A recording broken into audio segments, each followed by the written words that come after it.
আসসালামু আলাইকুম সবাইকে। আশা করছি অনেক ভালো আছেন। আবার নতুন করে একটা রেসিপি এসেছি আপনাদের মাঝে। আজকে আপনাদের আমি বানিয়ে দেখাবো ডাবের পুডিং।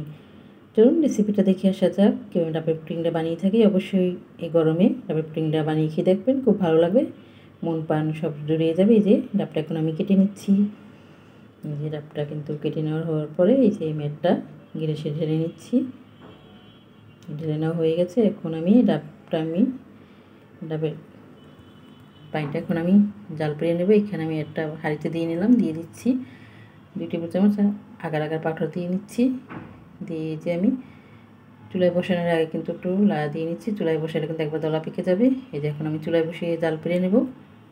দেখতেই পাচ্ছেন আমার কিন্তু জাল পেরে নেওয়া হয়ে গেছে। এখন পুডিংটা সেট করার জন্য এখন আমি বাটিতে ঢেলে নিচ্ছি। ঠান্ডা হলে কিন্তু আমি নর্মাল ফ্রিজে রেখে দেবো। এই যে 10 মিনিট পর আমি নর্মাল ফ্রিজে রেখে দিয়েছিলাম। এই যে শক্ত হয়ে গেছে।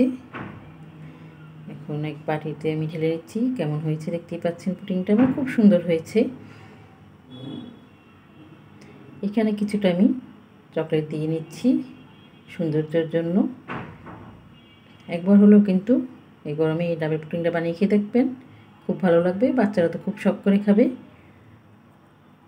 আপনাদের আমি একটু কেটে রেখেছি পুডিংটা কেমন শক্ত হয়েছে আর কেমন হয়েছে অবশ্যই কমেন্টের মাধ্যমে জানাবেন। আর শুরু করার আগে কিন্তু লাইক দিতে ভুলবেন না। দেখতেই পাচ্ছেন পুডিংটা কিন্তু খুব মজা হয়েছে খেতে। আর যারা সাবস্ক্রাইব না করেছেন অবশ্যই সাবস্ক্রাইব করে নেবেন। যখনই কোনো নতুন ভিডিও দেবো অবশ্যই আপনার কাছে নোটিফিকেশন চলে যাবে।